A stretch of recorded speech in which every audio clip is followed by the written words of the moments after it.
Get the ambulance! Ambulance now! Ambulance! Go! This is the first person in more than a century that we've lost. Lord, I thank you for Rob. Thank you for his life, whatever good he has done, and family he has, and even as he laid down his life for the cause of mankind.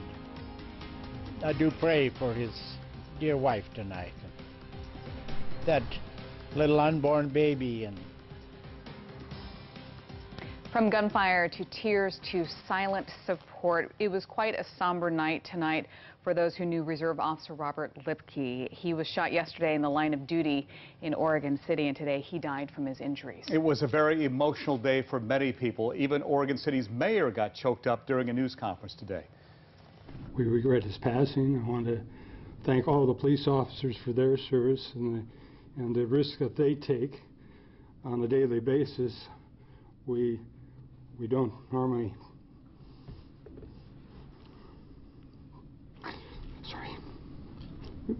think this will happen, and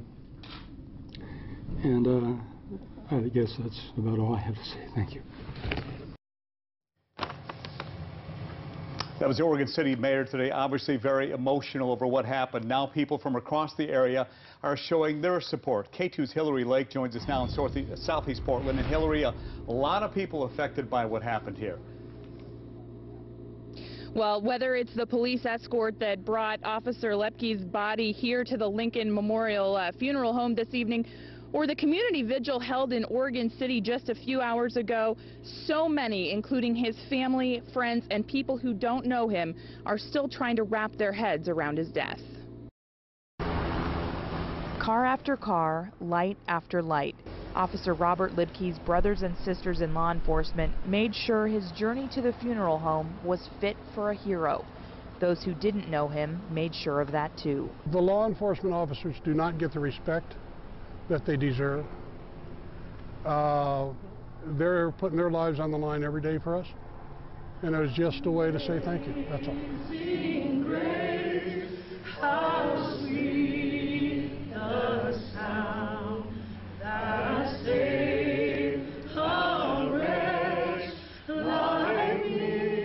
We never know from one day to the next when our life is going to end.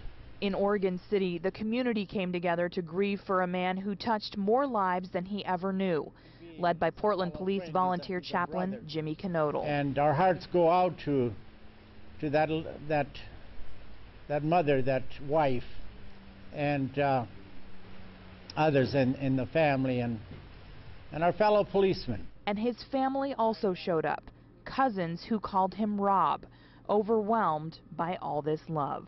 We appreciate everybody supporting us.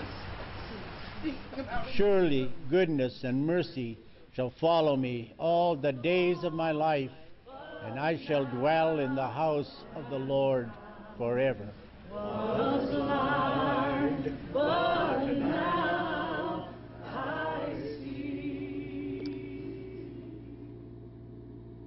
Portland police officers and some Clackamas County Sheriff's deputies are here at the funeral home tonight, staying with Officer Libke's body. We haven't heard when his services will be held, but we will be sure to pass that information along when we do. Live in Southeast Portland, Hillary Lake, K2 News. All right, Hillary, thank you. Officer Libke was a reserve officer, which is not the same as a regular police officer. For one, their training is different. Reserves, because they have lives and jobs and school and things like that, they go 2 nights a week typically, and then Saturdays and some Sundays over the course of several months. Sergeant Henley says reserves get the same training as regular officers. It just takes longer. He says it's a good way for an officer to start his career to see if it's a job he wants to continue to pursue. We also learned today that Officer Libke's wife is expecting a baby. The Clackamas County Peace Officers Benevolent Fund is raising money for the family. You can donate at any Clackamas Federal Credit Union. We've posted the information on our Facebook page, and many people are sharing thoughts and kind words on our posting for the family to see.